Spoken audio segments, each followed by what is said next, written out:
میرے نبی اکرم صلی اللہ تعالیٰ علیہ وآلہ وسلم نے فرمایا 4 چیزیں بدبختی کی علامت ہیں۔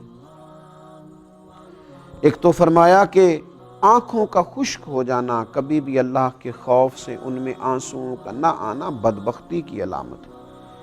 دوسرا، رسول اللہ صلی اللہ تعالیٰ علیہ وسلم نے فرمایا دل کا سخت ہو جانا یہ بدبختی کی علامت ہے، کہ تیرے دل میں کسی کے لیے درد نہ ہو، تیرا دل کسی کے لیے نرم نہ ہو، تیری طبیعت میں کبھی کسی بندے کے لیے ہمدردی پیدا نہ ہو، یہ بدبختی کی علامت ہے۔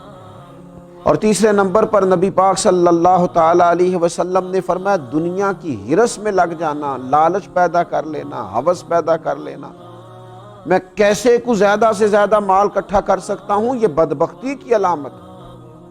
یہ دیکھیے یہ کس طرح کے روحانی امراض ہیں جو بندوں کو جکڑ لیتے ہیں اور ان کی روحانی زندگی کو برباد کرتے ہیں۔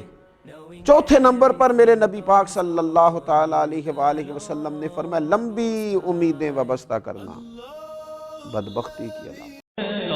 مدینے کی تجلی سے لگائے ہوئے ہیں، لو مدینے کی